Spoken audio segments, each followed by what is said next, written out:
أعوذ بالله من الشيطان الرجيم. بسم الله الرحمن الرحيم. إن الحمد لله نحمده ونستعينه ونستغفره ونعوذ بالله من شرور أنفسنا وسيئات أعمالنا. من يهده الله فلا مضل له ومن يضلل فلا هادي له. وأشهد أن لا إله إلا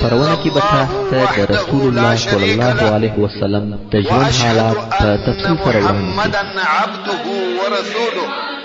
صلى الله عليه وآله وأصحابه وسلم تسليما كثيرا. أما بعد، محترم ورونو، د حنين يا هوازن د غزا قصه پای ته ورسېده. اعوذ بالله من الشيطان الرجيم. د هوازن جنگ خلاص الرحمن الرحيم. غنیمتونه وویشل سول. ان الحمد لله په ټوله منطقه کې امن او امان قائم سو. ونستعينه فقط پاتې دوی چې نسو فتحه ونعوذ بالله من شرور أنفسنا نو رسول الله صلى الله عليه وآله وسلم أعمالنا د جعرانیه څخه احرام وتړي او مکې مکرمې ته د عمرې د ادا کولو دپاره ولاړی چې ودغه عمرې ته عمرة الجعرانه ویل کېږي چې دغه عمره هم د ذوالقعدې په میاشت کې وه. د عمرې تر ادا کولو وروسته پس له هغه څخه چې عتاب ابن اسید رضی الله تعالی عنه یې د مکې مکرمې امیر وګرځاوه. رسول الله صلی الله علیه و آله وسلم د مدینې منورې پر طرف حرکت وکړ او مدینې منورې ته د رسول الله صلی الله علیه و آله وسلم حرکت او کومې خواته ولاړ تر څو چې د پیغمبرانو څخه یو نفر د مکې مکرمې د ذوالقعدې د میاشتې پر 24 تاریخ ویل او د ذوالحجې په اول ورځ کې رسول الله صلی الله علیه و آله وسلم مدینه منورې ته ورسېد. خاوند د مکې مکرمې ته کال حج نکي ادا. نو اسماء رضی الله تعالی عنها وايي کوم وخت مدینه منورې ته دغه رجوع چې الله جل جلاله یې د فتح او کامیابی د مدینه منورې سر ورکشي دي او د هغه ورتګ کوم وخت رسول الله صلی الله علیه و آله وسلم د مدینه منورې و طرف ته هغه وخت د مکې مکرمې څخه په پټه تللی د خپل قوم مشر او دغه ځای د خلکو څخه امان غوښتم. د دې د پاره راغلی چې نابلده او بیگانه الله علیه و آله وسلم د خلکو څخه اونس رضی الله تعالی عنه ونیسي او د قریش اعلان عزت وکړي لو جائزه ځای ورکړي. خو کوم وخت چې رسول الله صلی الله علیه و آله وسلم سره د هغه نور متابعت وکړي چې د علیه الصلاة والسلام سره نازل شوی نفر سره مسلمان او د علیه الصلاة والسلام د پاره خپل د ټول خلقو دشمنی قبول کړ د بیرغ پر قسم وتړي او دا اعلان وکاوه چې د امن او سلامت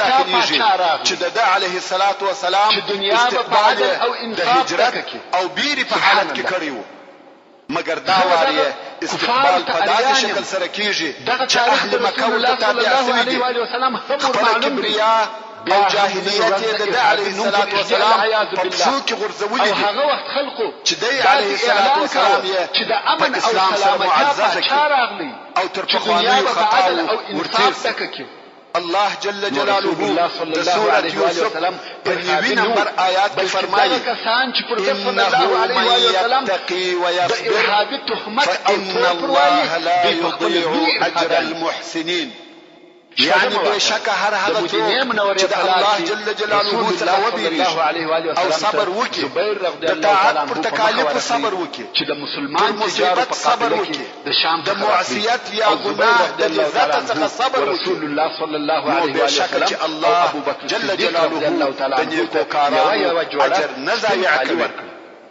کوم وخت چې مکه مکرمه صلی الله علیه و آله وسلم د مسلمانانو تر امر لاندې او تابع شو څخه پټ او غائب ورونو مدینه منورې الله صلی الله علیه و آله وسلم الله صلی الله علیه و آله وسلم هجرت را کړی په اخري درو کلو کې مکه مکرمه د اسلام تابع و او رسول الله صلی الله علیه و آله وسلم دغه د هجرت په اتم کال کې د حج امانان متحده چې اسید رضی الله تعالی عنه وټاکل صلی الله علیه و آله وسلم د مکه مکرمه امیر او هم د حج امیر وټاکل او د هجرت په هم کال کې د رسول الله صلی الله علیه و آله وسلم د طرفه حضرت ابو بکر صدیق رضی الله تعالی عنه د مدینه منورې مسلمانانو څخه مصعب ابن عمير رضی الله تعالی عنہ الحج هر ورځ رسول الله صلی الله علیه و وسلم صلی الله علیه و وسلم دغه اول کال چې مکه مکرمه فتح شوه دا د دې لپاره چې د رسول الله صلی الله علیه و وسلم مقام او درجه مقصد دا چې د هجرت نه هم کال مدینه منوره و نور خلق په ناشت کې رسول الله صلی الله علیه و وسلم مدینه منوره ته تشریف یووړ. په دغه راوتلو کې سیاسي د حنین د غزا څخه هم هغه دا چې رسول الله صلی الله علیه و وسلم نور ژوند یوازې د شرعي احکام عبرتونه علاوه پر او نصيحتونه راوځي منورې حاکم چې زبد او څخه څو مهم ټکي د بیان د صلی الله علیه و وسلم ملګری د حنین غزا او د اسلامي عقیده یو درس دی. مسلمانان راوځي او مسلمان باید پر اسباب توکل او اعتماد ونکړي. روحي تاثیر بلکې د یو مسلمان ټول توکل او اعتماد باید پر الله جل جلاله وي. منورې د پاره د رسول الله صلی الله علیه و وسلم لازمي کار دی. یو لو واقع مګر پر هغو توکل او اعتماد کول د اسلامي عقیده څخه مخالف دی. هغه چې د مکه مکرمه څخه د مدینه منوره په غزا کې هم موجود الله صلی الله علیه و وسلم د بدر غزا په انتظار مسلمانانو دا ومنل تر ماپښینه د دشمن په مقابل کې د دوی لږوالي دوی ته ضرر نه ورسوي او ګرمي به په دې شرط چې دوی صابرین او متقین وي. خو د دوشنبه په ورځ حنین غزا و مسلمانانو ته دا ثابت کړه د ربيع الاول دوی صابرین او متقین نه وي او د دوی ډیروالي و دوی ته فائدہ نه ورسوي. او د شپږ لکه څنګه چې الله جل جلاله په دغه باره کې آیاتونه نازل کړي. تاریخ د بدر په غزا کې د الله جل جلاله د طرفه مسلمانانو ته وویل سو دا دې درته معلومه وي چې د رسول الله صلی الله علیه وسلم هجرت ضرر نه درسي د میاشتې په او د حنین په غزا کې آیاتونه نازل سو چې د هجرت متقین او صابرین نه د کال د شروع سبب ډیروالي او د میاشتې د فائدہ نه درسي د کال په بدر کې د مسلمانانو شمیر نسبت و دشمن ته تر هغه د مخنیو ټول مقابلو چې دوی د دشمن سره مخامخ شوي وو لږ او کم نبوي و منطقي خو په دې سبب چې دوی په اسلام کې صادق وو ایمان یې کامل وو د الله او رسول الله صلی الله علیه و وسلم سره ابو بکر صدیق رضی الله عنه په داسې وخت کې مدینه منوره ته ورسېد نو د مات او شکست هیڅ علامه نسو پر ښکار او دلته په حنین کې د مسلمانانو شمیر انتظار یې کړی مخنیو ټول جنگوته چې دوی کړي وو او ګرمي شدیده سوه او رسول الله صلی الله علیه و وسلم د دوی ډیروالي هیڅ فائدہ نور ورسو طرف ته ځکه چې د دوی ډیروالي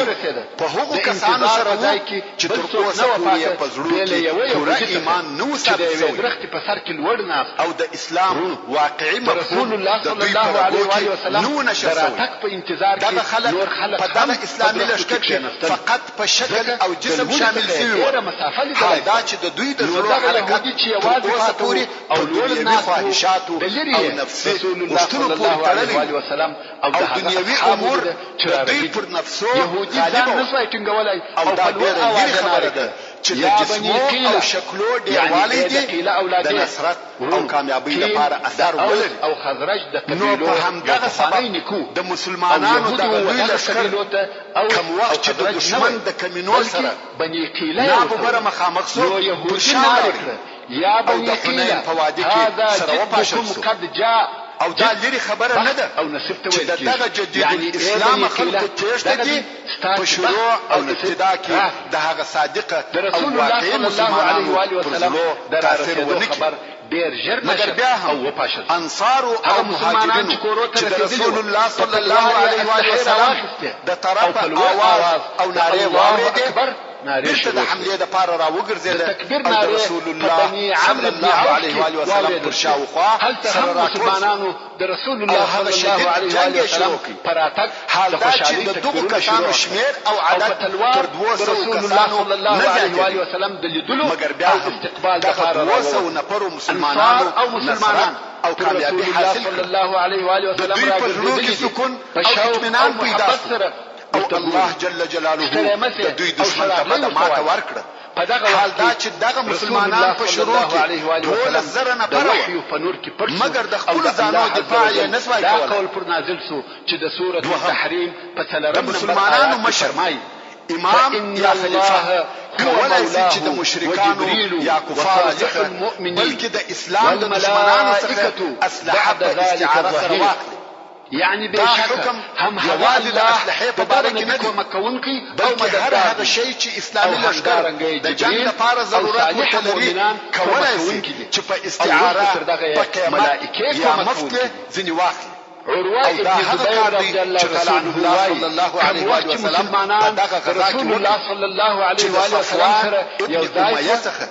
رسول الله صلى الله عليه وآله وسلم اسلحه په استعاره سره واخلي. استعاره يعني شيء ثابت اوس ما تراکه چې زګار اول خو کار اخشل ورسته برته درک د مدینه منورې د مسلمانانو رسول الله صلى الله عليه وآله وسلم دغه کار څخه په صورت عموم سره دا حکم را ایستل فرضي چې د جنگ په وخت کې مسلمانان د کفار صلى الله عليه وآله وسلم او کومک ابو بکر صدیق کیا او دوی دوه په عمر هم سره نږدې کفار سره کومک صدیق رضی الله تعالی عنه یو دا چې د کفار څخه نفر وغوښتل په عمر چې د مسلمانانو په صفو کې فرق نه کوي د دوی د دشمنانو پر ضد جنگ وکړي. رسول الله په دې باره کې عام یا جمهور علما کرام وایي ابو بکر رضی الله تعالی عنه په جنگ کې کومک اخیستل نه جائز دي او نه روا. دلته ټول خلق پوسوه د کفارو څخه رسول الله دوی مالونه عليه وآله وسلم لکه اسلحه او نور د جنگ ضروريات صدیق رضی الله تعالی عنه کومک اخیستلو پر روایت ټول خلق د علماو رسول الله صلی الله علیه و آله وسلم د استقبال او شرعي لپاره راغلي د مسلمانانو عزت او کرامت د مدینه منورې په تاریخ کې داسې خوشاله ورځ په دغه کار سره مسلمانان د بل چا تر امر نه لاندې کیږي. رسول الله صلی الله علیه و آله وسلم راغلي په سبب او مسلمانانو څخه یو واجب د واجباتو نه پاتې کیږي. رسول الله صلی الله علیه و آله وسلم کوم وخت صفوان ابن امیه ورسول الله صلی الله علیه و آله وسلم ته اسلحه په استعاره سره ورکول صفوان د ضعف او مغلوبیت په حالت کې او رسول الله صلی الله علیه و آله وسلم د قوت او غلبه په حالت کې نو په دغه حالت کې چې مسلمانان د کفارو څخه اولین مسجد اخیستلو په اسلام کې جوړ شوی شرطو لاندې کیږي نه عزت او کرامت علیه و آله وسلم اول کار او مدینه منوره کې اسلامي فرض یا واجب پاتې کیږي او دا کار په اسلام کې د مسجد اهمیت او مشترک ښکار کوي او بیل دغه شرطو یوازې د فرض ځای نه کومک اخیستل بلکې مسجد په اسلام کې د هر شي او هر کار مرکز مسجد دغه جنگ کې د رسول الله صلی الله علیه و آله وسلم جرأت او جهاد شجاعت د معلوم مسلح کولو او جوړولو مرکز چې دا یو نادره جرأت او شجاعت دی او لوی اجتماعات مرکز دی. د حنین په شیلو کې سره وپاشل سو د جنگ میدان ته په چشت سره شاوی ور وګرځول د مسلمانانو د ټول میدان جنگ رسول الله صلی الله علیه و آله وسلم بل څوک نه سو پاو او دغه مقصد او د علیه الصلاۃ والسلام پر شاوخوا هغه د دشمن کمنونه دي مسجد جوړ کړي مگر رسول الله صلی الله علیه و آله وسلم په یو عجیب او نادر ثبات سره د سورۃ التوبه په یو سلو اته نمبر آیات کې علیه الصلاۃ والسلام بارک فرمایي لما جدونکو اصحاب پر ضرورت تاثیر وکړي او د راوګرځیدل أحق ابن كثير رحمه الله فيه رجال يحبون أن يتطهروا هغه انتهایی درجه ده چې په دغه ورځ د دشمن په مابین کې حال دا چې د علیه الصلاۃ والسلام لشکر به هم ځنې دلوي او د علیه الصلاۃ والسلام په غاتر سپور وي ډیر وړ اولاد تاسو پوهیږئ چې غاتر تیز نه ستلای غاتر په جنگ کې نه کېږي ورده نه د حمله چې خپل ځانونه رسول الله صلی الله علیه و وسلم دغه غاتر د دشمن پر طرف ورغلوي او خپل نوم دې هم یادوي او وایي انا نبی لا کذب انا ابن عبد المطلب الله علیه و وسلم او ټول پیژني لا به هم اشتراک وکړي صلوات الله وسلامه علیه رسول الله صلی الله علیه و وسلم په قباء کې یو څل بلا اعتماد او توکل پر الله جل جلاله او دا یقین وو چې الله جل جلاله په نصرت صلی الله علیه و آله وسلم او هغه رسالت په پراسي چې د هغه لپاره دی علیه الصلاة والسلام رالیږل شوی دی د هستوګنې او د ده علیه الصلاة والسلام دین تر ټولو ادیانو قوي د هغه مهاجرو مسلمانانو ژوند چې نیکور درلود. په دې غزا کې دا معلومه شوه چې په جهاد کې د رسول الله صلی الله علیه و وسلم او نوکرانو وژل حرام دي چې دا د جمعې ورځ ځکه کوم وخت چې رسول الله صلی الله علیه و وسلم هغه ښځه ولیده چې د خالد ابن ولید د طرفه وژل شوی رسول الله صلی الله علیه و وسلم نفر پسې ولیږل چې ووایي ښځې کوچنیان او نوکران مه وژنه په داسې حال کې سپور او د ټولو امامانو او علماو پر دغه حکم اتفاق دی مګر هغه وخت بیا وژل کېږي که دغه ذکر سوی ډلو مستقیما د مسلمانانو سره جنګ کاوه د مدینې منورې خلکو د وژلو اجازه شته چې مخ په مخ جنگ کوي او اول هغه څوک چې د جمعې وزغه کړی دی بیا به هم مسلمانان ځینې راګرځي او نه به وژني الانصاري کچېرې کفارو خپلې ښځې او کوچنیان د خپلو ځانو دپاره سپر وګرځول او مسلمانان د کفارو ووژلو ته بېله دې نه سوای ورسېدلی چې دغه ښځې او کوچنیان ونه وژني بیا نو د دې جهاد ځینې علما وایي چې د جمعې د لمانځه د شرطو د جهاد معنا دا نه ده چې موږ د کفارو سره حسد او عناد لرو، مګر دا صحیح دلیل نه دی چې پر دغه باندې هغه حالت دلالت کوي چې ځینې صحابه کرامو د طائف څخه د بیرته راتلو په وخت کې ورسول الله صلی الله علیه وسلم ته وویل یا رسول الله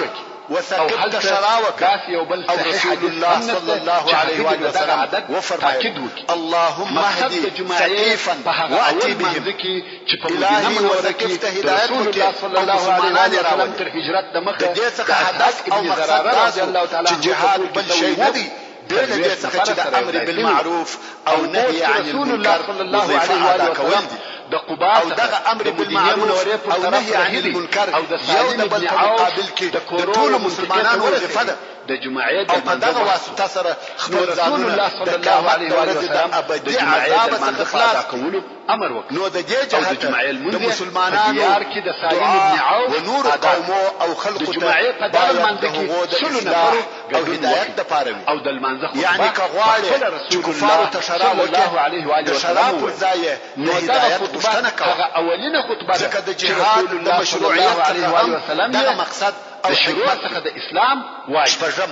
يعني په دې غزا کې موږ د انصار فضیلت ولیدي اوله خطبه او دا مو ولیده چې رسول الله صلی الله علیه وسلم د دوی سره څونه محبت لري. رسول الله صلی الله علیه وسلم صادق المصدوق دی چې فرمایي شیطان د ابن آدم د وینو پر غو کې ګرځي. شیطان غوښته چې د انصارو د ځینو اشخاصو په زړه کې د رسول الله صلی الله علیه وسلم پر هغه سیاست او حکمت د اختصار یو څه اعتراض پیدا کړي چې د غنیمتو په ویشلو کې عملي منورې په تاریخ شاید شیطان ډېر دا کوشش کړی وي چې په انصارو کې دا تشویش پیدا کړي چې پر رسول الله صلی الله علیه وسلم منورې ته داخلي او خپل وطنوالو کورونه او غالب د خوشحالي او د هغو مقابل کې انصار ډېر خرډکې وي مګر کوم وخت چې رسول الله صلی الله علیه وسلم د رسول الله صلی الله علیه وسلم په استقبال کې دغه صلی الله علیه وسلم ودوی ته وویل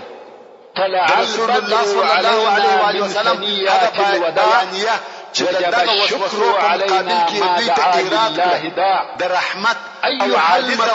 معانی ځینې راتویږي د انصارو سره د شدید محبت مشاعر ځینې اوري او په عین حال کې په دغه بیانیه کې داسې زړه دردونکي دلایل هم شته چې دی علیه الصلاة والسلام د داسې چا د طرفه څخه د هغو په هېرولو سره متهمیږي چې هغه قوم و ده علیه الصلاة والسلام ته تر هر چا خوښ او محبوب قوم دی. وروره ته یو وار نه بلکې څو واره د رسول الله صلی الله علیه وسلم هغه بیانیه واوره او فکر پکښې وکړه. ته به ووینې چې په هغه بیانیه کې د زړه خفیف حرکتونه یا غورځېده پکښې شته.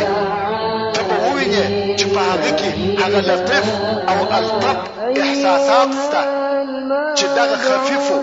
قلبي حرکتو د انصارو مشاعر وښورول. شدید تکان یې ورکړه چې په دغه ښورولو سره یې هغه وسوسې چې د دوی په مشاعرو پورې مښتې وې ځینې ټک وهلي لرې یې کړې زړونه او مشاعر یې په دغه ټک وهلو سره د وسوسو څخه ورپاک کړل نو ځکه د دوی آوازونه په ژړا سره پورته شول دوی په خپل نبي خوشحاله شول په دغه تقسیم کې یې په خپله حصه سره فخر کاوه د رسول الله صلی الله علیه و آله وسلم په مقابل کې مال پسونه او اوښان څه شي دي دا چې دوی د رسول الله صلی الله علیه و آله وسلم ملګري وي او رسول الله صلی الله علیه و آله وسلم د دوی ملګري وي او خپل وطن ته ځي او د رسول الله صلی الله علیه و آله وسلم ژوند او مرګ د دوی په مابین کې وي او د رسول الله صلی الله علیه و آله وسلم پر وفا خالص محبت او دوستي تر دې لوی دلیل چیرې دی چې رسول الله صلی الله علیه و آله وسلم خپل وطن او د زیږېدلو ځای پرېږدي او د ژوند پاتې شپې د دوی په مابین کې تېروي تر دې چې هم ورتېر سو کله بیا د رسول الله صلی الله علیه و آله وسلم په ترازو کې مال د عزت او محبت دلیل و یعنی دا چې رسول الله صلی الله علیه و آله وسلم و چاته مال ورکړي هغه پر ګران دی او که چاته مال ورنکړي نو هغه یې هېر کړي او محبت نور سره لري هو رسول الله صلی الله علیه و آله وسلم و قریش ته ډېر مالونه او غنیمتونه ورکړل آیا د دغه مالو څخه یې د خپل ځان دپاره هم یو شی کښېښاوه او که خپل ځان هم لکه انصار په خالي لاس ویستی هغه خمس چې الله جل جلاله یې د مصرفولو اختیار د رسول الله صلی الله علیه و آله وسلم په لاس کې ایښی و هغه یې د هغه شاوخوا پر اعرابو وویشي صلى الله عليك يا سيدي يا رسول الله وعلى أصحابك البررة من الأنصار والمهاجرين وجمعنا تحت لوائك المحمود وجعلنا مع أولئك الذين سيلقونك على الحوض يوم القيامة د رسول الله صلی الله علیه و آله وسلم د هرې ورځې د اقوالو او اعمالو څخه په سلهاوو احکام عبرتونه او نصیحتونه راوځي او راایستل کېدلی سي خو زه به په دغه لږ کفایت وکړم په دغه وخت کې چې رسول الله صلی الله علیه و آله وسلم د حنین د غزا او د جعرانې د عمرې څخه بیرته مدینې منورې ته ولاړی یوه لوی حادثه پیښه شوه چې دغه حادثې پر بني ثقیف او اهل طائف ډېر لوی اثر وکړ هغه دا چې عروه ابن مسعود الثقفي چې د طائف عمومي مشر او رئیس دا هغه سړی دی چې مشرکانو به ویل که قرآن پر یوه د دغه دوو نازل سوی وای چې دوه لوی او معتبره خلق دي موږ مني او متابعت مو یې کاوه چې یو د هغه دوو نفرو څخه دا هغه مشهوره بیتونه دي چې د مدینې منورې مسلمانانو د رسول الله صلی الله علیه و آله وسلم په استقبال کې ویل او د مکې مکرمې او ټول مسلمانان ډېر خوشاله او الله جل جلاله دغه د مشرکانو قول علیه و آله وسلم کې ذکر کړی مدینې منورې ته داخل سو چې د سورۃ الزخرف په 1 نمبر آیات مشرانو د رسول الله صلی الله علیه و آله وسلم هذا القرآن على رجل رسول الله صلی الله علیه و آله وسلم د دوی سره یعنی کفار بویل اولینو سنازل دغه قرآن پر یو سړي دغه دوه قریو چې مکه مکرمه او طائف دي عدات چې دغه سړی هم ډېر لوی دی چې په مکه مکرمه کې ولید مقصد و یعنی او نفر په طائف کې عروه مقصد و یعنی اسلحه لرو دا په عربو کې د عروه درجه او یعنی مقام استاد ساتنې لکه څنګه چې د مخه مو درته وویل د مکې مکرمې په فتح انصار که څه هم د ډېر مال او شتمنۍ خاوندان نه وو محاصره کې خو هر یوه دا تمنا او آرزو درلوده چې رسول الله صلی الله علیه و آله وسلم اردن ته په سفر تللی چې د ثقیلې اسلحې نو د انصارو پر هر کور چې راغلی د په غیاب کې پیښ هغو به د اوښې قیزه ونیول دغه عروه بن مسعود یا رسول الله سفر څخه د بیرته راتګ په حال کې چې دغه حالات ټول رسول الله صلی الله علیه و آله وسلم مکه مکرمه فتح شو ثقیف او حوازن ماته وکړه طائف محاصره الله جل جلاله د طرفه امر کړو بیان شو چې هغه ځای ته دغه حالات په اوریدلو کوم چې زما د حقوقو د پاره هلته د الله عز وجل اراده سره، بلکې مدینه منورې ته ولاړ. خلق به یعنی د اردن څخه بیا چې په رجوع او بیرته راتګ د طائف په عوض او مدینه منورې صلی الله علیه و آله وسلم بوته رسول الله صلی الله علیه و آله وسلم په حضور خپل اسلام اعلان وشو، خپل اختیار رسول الله صلی الله علیه و سلم د په اسلام ډیر خوشاله سو. هر خواته چې د عربو ډیر لوی مشر و اسلام ته دغه چې براغله خلق به عروه شونی سي رسول الله صلی الله علیه و آله وسلم څخه اجازه وغوښتل ویل یا رسول الله غواړم چې خپل قوم ته د اوسنی مسجد نبوي و د اسلام ته دعوت کوم چې رسول الله صلی الله علیه و آله وسلم ته د اهل طائف عناد او معلوم او شفق عمر رضی الله تعالی عنه ته رسول الله صلی الله علیه و آله وسلم ورسه وجنه نکشته کیږي. عروه رضی الله تعالی عنه ویل کسهم او شاته وجنه خو زه باید دعوت کوم اجازه راکړه چې ورسه بیا چوکسو. رسول الله صلی الله علیه و آله وسلم او مشرف تکرار سره ورته وویل الله جل جلاله عروه رضی الله تعالی عنه ویل مبارک او مشرف وجنه خو زه باید رسول الله صلی الله علیه و آله وسلم او شي څخه کښته سو. رسول الله صلی الله علیه و آله وسلم د ماماګانو د بنی نجار د کورو سره په دې نیت او د الله عز وجل توفیق القوم و اسلام تراوبول.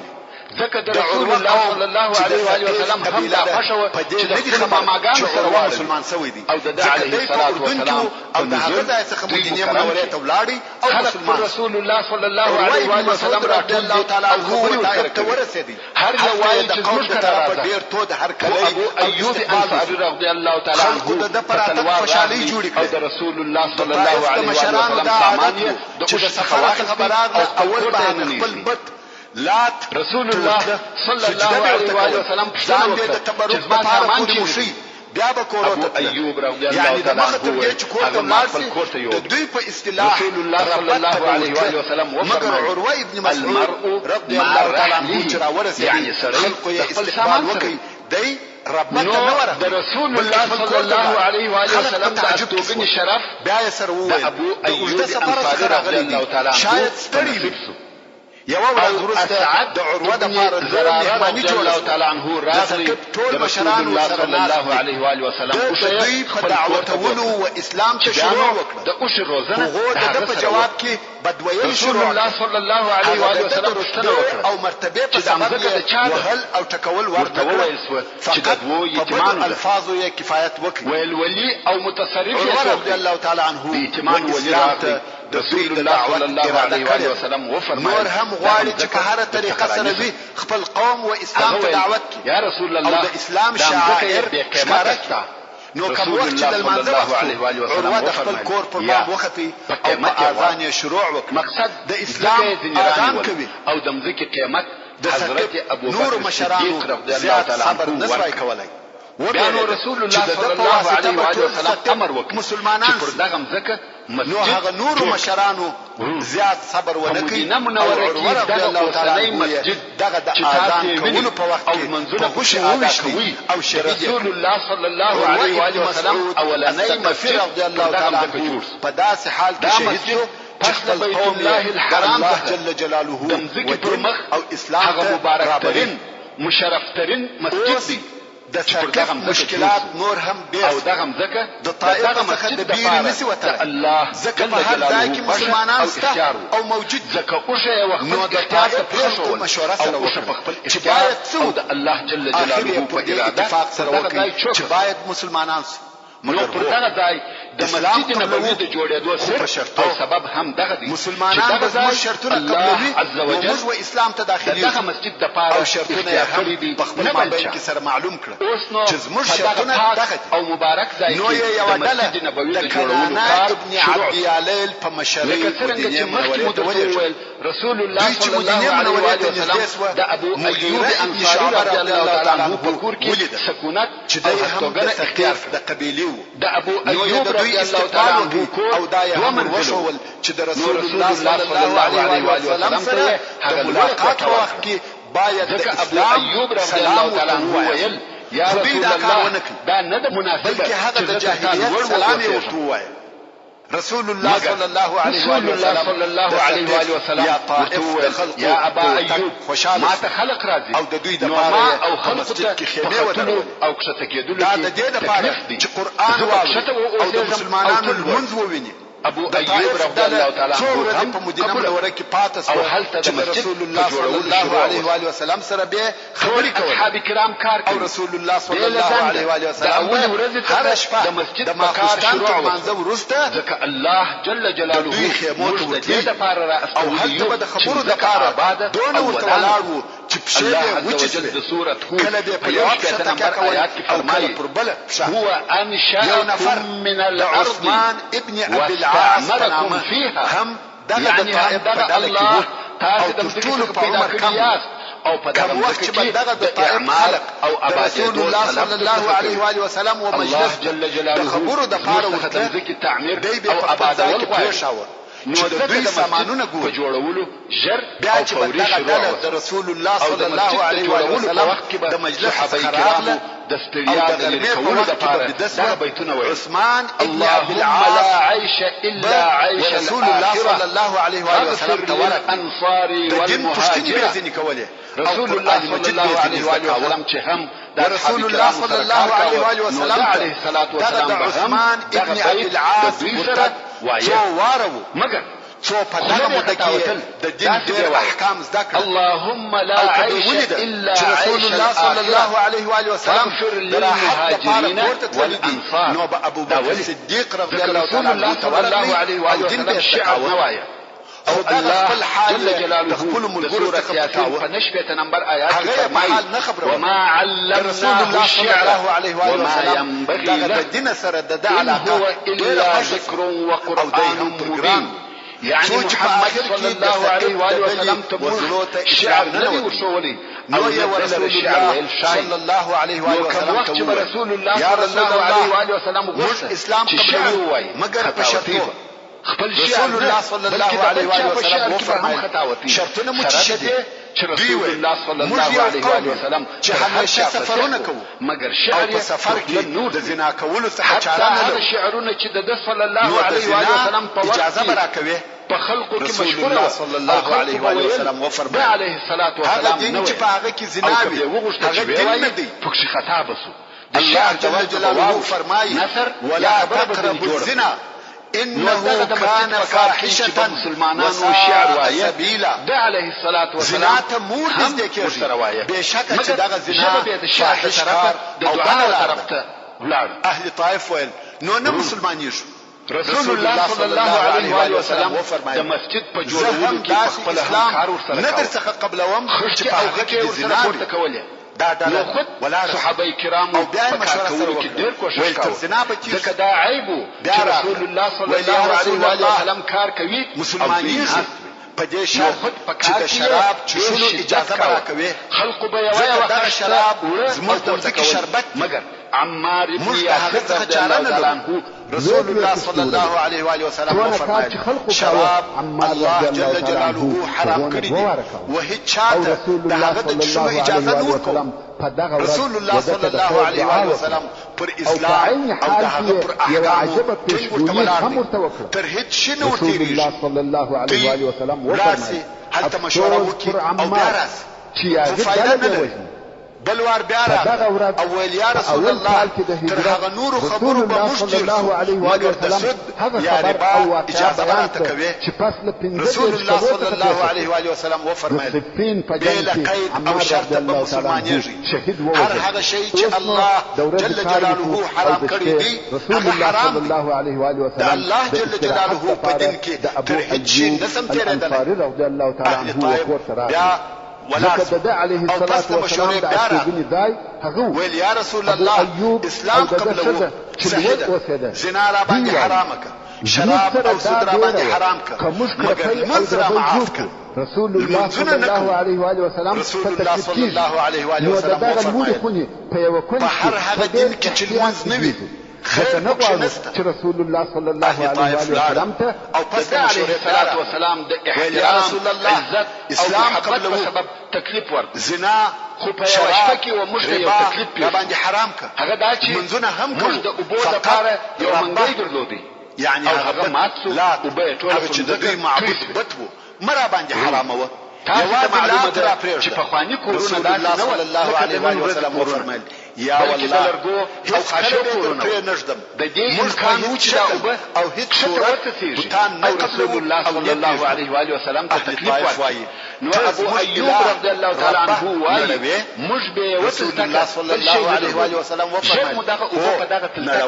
او ما ته وایي ټول شپه ویش دوی بیا ولاړه مشوره سره وکړه رسول الله صلی الله علیه و سلم ته مو ویل یا رسول الله دا چې طائف د هر خوا محاصره نه ده صحیح طائف دا نه غواړي چې له نوري لري حرکت وکړي بلکې طائف و مکه مکرمه ته ډېر نږدې دي او مکه مکرمه هم چې زموږ غوښتنه دا ده چې تر ور بلاړ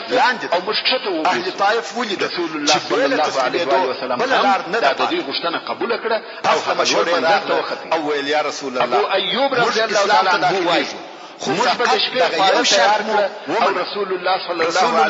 الله علیه و وسلم وفرمایل دا چې به مو هغه پاتې خواړه ځینې راوړه نو به ما او ام ایوب د برکت لپاره هغه د علیه السلام د لاس وهلو د ځای نه خواړه خوړل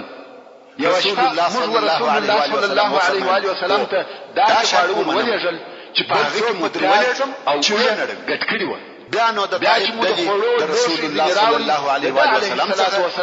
د اجازه ورکړه اثر مو رسول الله صلی الله علیه و سلم هم اجازه ورکړه یا رسول الله د دوی عزت مامور او پلار په طریقه سره خواړه دې بیرته راولېږل او د دوی امیر مش په هغه کې ساده لاس وهلو یعنی خورلو اثر ونه لیدل ذکر رسول الله صلی الله علیه و سلم ته ډوډۍ یا خواړه پر ځکولو د هغه حرص او ایوب د برکت لپاره د قرآن مجید د ځای سورته هم بیان کړی و بیا رسول الله صلی الله علیه و سلم په دوی پسې وداله د هغه د اوجي او پیاز د نړولو او ماتولو لپاره ورولې خپل رب سره مناجات کوي دغه مشر خالد ابن ولید رضی الله تعالی عنه ابو ایوب وایي او په دې ډله کې مغیره ابن شعبه رضی الله تعالی عنه د رسول الله صلی الله علیه و سلم په خورو کې د پیاز او اوجي څخه کم شي نه کټاوه د ربا د نړولو په وخت کې د طائف شذر او وخت علي ابن ابي طالب رضی الله تعالی عنه د رسول الله صلی الله علیه و سلم د امانت شعبه رسول د پاره په مکه مکرمه کې پاتاسو او خپل ملګرو ته وویل والله نن ورځ به مو علي ابن ابي طالب رضی الله تعالی عنه د رسول الله صلی الله علیه و سلم تر هجرت چې اول کله سره درې ورځې خپل ځان مکرمه کې واچاوه او لغړ سوچ هغه رسول الله صلی الله علیه و سلم الله مغیره ورکی پراته امانتونه د هغو و مالکانو ته ورته شعبه رضی الله تعالی عنه د مکه مکرمه په شهر کې بګرځي الله مخارکه د هر چا امانت چې د رسول الله صلی الله علیه و سلم سره پروت دی راځي هغه خو دروازه ووهل او ماته چې د ټول خلکو امانت ابن شعبه رضی الله تعالی عنه یا امانتونه تسلیم کړ او بیا به ویل د چا امانت نه دی پاتې ابو سفیان د هغه شذو د غم او جړه پېښې کوي او د هر وارث سره ودغه بد توای علي ابي طالب رضی الله تعالی عنه پس د درو ورځو د طائف خلقو اوس ورته ګوري منورې و طرف چې ربا ونړاوه او موږ اسلام ته داخلي رسول الله صلی الله علیه و سلم یو ځای اسلام نه قبلو او څو دا ورسته رسول الله صلی الله علیه و سلم زید بن الحارثه هغه په خوا کې زید بن محمد رضی الله تعالی عنه ته ګوري چې رسول الله صلی الله علیه و سلم ابن شعبه رضی الله تعالی عنه دبت په وهلو او نړولو شروع او هغه د دوی په حضور هغه زید مکه مکرمه ته ولېږي چې د رسول الله صلی الله علیه و سلم اهل او معبود یې ورمات کی چې په سوو کلو د هغه عبادت کړي مکه مکرمه ته ولاړ او رسول الله صلی الله علیه و سلم اهل بیت کرام یې راو طائف ټول په اسلام کې رسول الله صلی الله علیه و سلم هغه دعا قبول شوی و چې اللهم اهدي سقيف واعتي بهم رسول الله صلی الله علیه و سلم یو اسلام ته داخلي زینب رضی الله تعالی عنها یو هم د ابي العاص قبيله په مکه مکرمه کې پاتې دا هغه سقيف یا اهل طائف دي چې رسول الله صلی الله علیه و سلم د دعوت لپاره هلته ورغلي او دوی هجرت وکړ په ډېره بده طریقه سره او د رسول الله صلی الله علیه و سلم بد اخلاقی سره د خپل شار سره ونیسي خپل کوچنیان او ناپوهان یې امر کړ چې رسول الله صلی الله علیه و آله وسلم په ډبر وي همدارنګه د دوی سره عبد الله ابن ابي مبارک پښو یې په ډبر ابو بکر صدیق رضی الله تعالی عنه علیه السلام د پښو څخه ویني بهېدلې اسماء او عائشه د ابو بکر رضی الله تعالی عنه مدینه منورې ته ورغله د الله جل جلاله دین ته اسماء رضی الله تعالی عنها اطاعت سره بیان چې د هغې د یاد وي فكما ورث رسول الله صلى الله عليه واله وسلم د طائف څخه برته مکه مکرمه تطلي زيد ابن حارثه رضي الله تعالى عنه چې رسول الله صلى الله عليه واله وسلم وحضرت عائشه رضي الله تعالى عنها يا رسول الله كم وقت ابو بكر او بلال رضي الله تعالى عنهما ومدينه منوره صلى الله عليه واله وسلم فجواب کې ورته يا زيد الله جل جلاله دغه مشکلات څخه د وتلو لار او مخرج پیدا کوي او الله جل جلاله د خپل دین ناصر ورسول الله صلى الله عليه وسلم او غالب کوونکی دی دانو رسول الله صلى الله عليه وسلم دعا دغه د طائف مسلمانانو او مستضعف محبوبه کې او مخکمو د مکه مکرمه فتح ولیده او یا تر هغه د رسول الله صلى الله عليه وسلم د هغه قول او هغه کې برکت واچوي دا هغه طائف او هغه مکه په جحفه کې وګرځي او نور هم ډېر قبیلې په دلو و اسلام ته الله صلی الله علیه و آله وسلم د ژوند محترم یوه مرحله بیان پای ته هجرت اتم کال پای ته رسیدلی دی او د هجرت نهم کال شروع او داخل شوی دی د مکه مکرمه د دعوت د هجرت کال دوام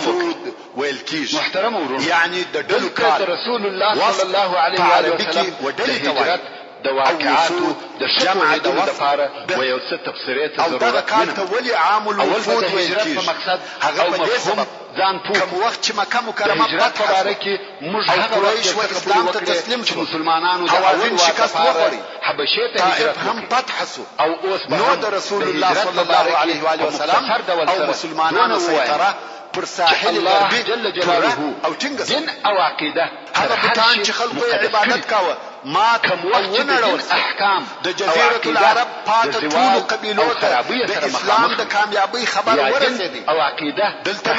د شاوخوا څخه خلک او شروع مال او مدینه منوره ته راځي او د الله جل جلاله ودین ته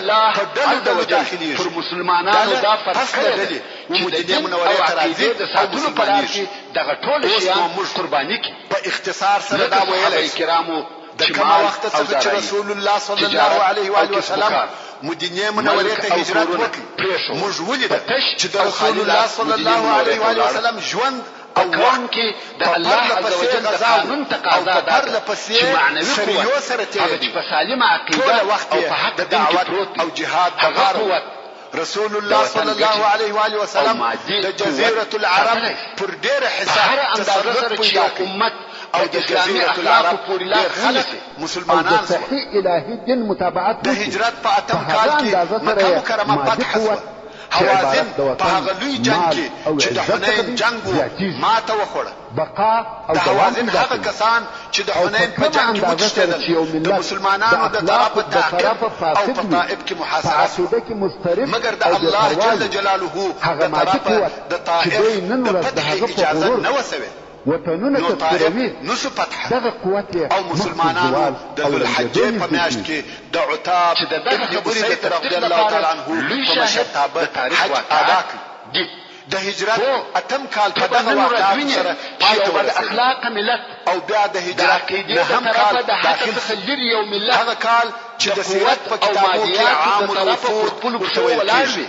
هغه چې د مسلمانانو لپاره پرله پسې مدینه منوره ته راتلې په حقیقت د هجرت د نهم کال د رجب په میاشت کې د تبوک غزا پیښه او بربادي مګر هغه ډلې چې مدینه منوره ته د اسلام راوړلو لپاره راتلې او بربادي ډېرې زیاتې ډلې راغلې او مؤرخینو د تاریخ په کتابو کې دغه ډلو د دقیق تاریخ یعنې د ورځې او میاشتې معین تاریخ نه دی ذکر کړی د خرابۍ پر طرف یقیني خبره دا ده چې ځینې ډلې د تبوک تر غزا د مخه راغلي دي نه او ځینې ډلې د تبوک تر غزا وروسته راغلي او د تبوک غزا د هجرت د نهم کال په مابین کې چې د رجب میاشت وه په مال او اول به د تبوک د غزا بیان درته وکم او بیا به د ډلو بیان وکړم دغه قرباني ځکه د ډلو معین تاریخ لکه د مخه چې مو وویل نه دی معلوم ژوند او عزت ضامنه خدا هم که څه هم په اوله مرحله کې دوی دغه ټول شیان د لاسه ورکړي په یقیني ډول سره د هجرت د نهم کال د مکې مکرمې څخه و مدینې منورې ته د رسول الله صلی الله علیه وسلم هجرت په خپل شاعر او د عربو د هغه مشهوره او لوی شاعر زوی د وطن پرېښول او ضایع کول او په اشعارو کې مالونه او رسول الله صلی الله علیه وسلم په اسلام په یو حج وویل د مکې مکرمې څخه په عین وخت کې دغه کعب ورور بجیر ابن زهیر مسلمان نو دغه مسلمان ورور او هغه مشرک کعب ته لیک او رساله ورولېږه چې رسول الله صلی الله علیه وسلم د هغه ټول شاعرانو په وژلو امر کړی دی کوم چې په اشعارو کې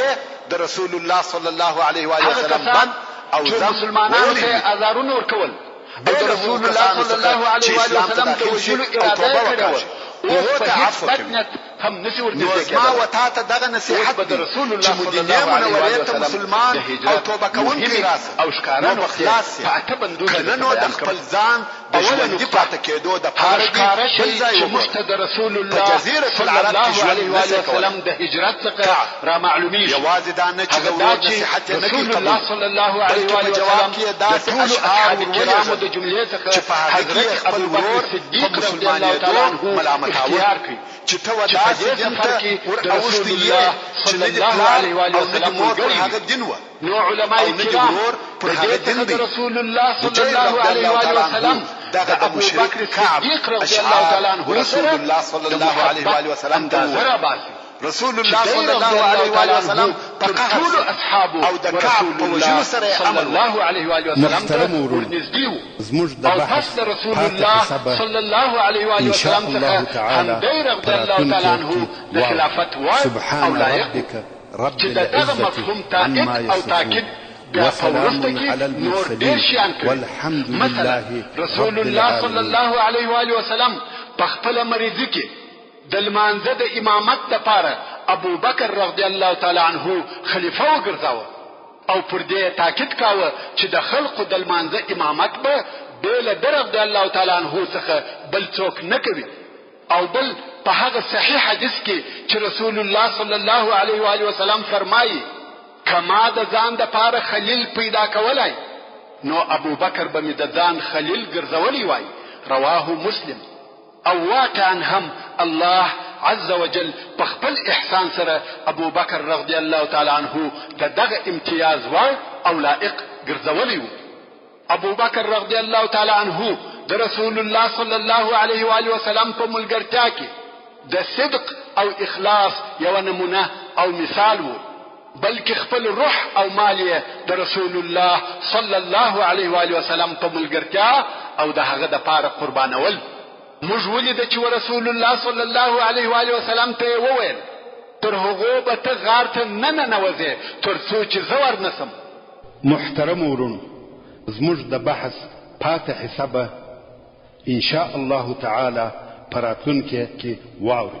سبحان ربك رب العزة عما يصفون وسلام على المرسلين والحمد لله رب العالمين د اسلام د مبارک دین بشپړ تعلیمات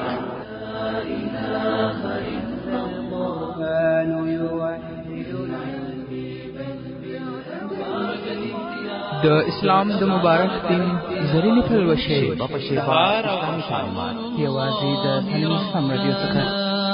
نبوي احادیث د هلو او خوشو ترک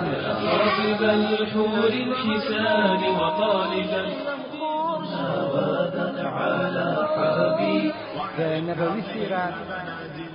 حیات الصحابه عالم الاسلام رادیو په کندهار ښار کې لومړنی شخصي اسلامي رادیو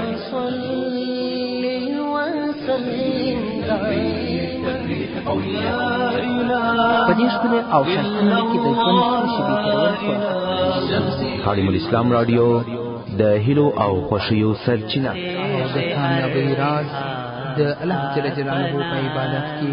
نغښتی دی. زمانہ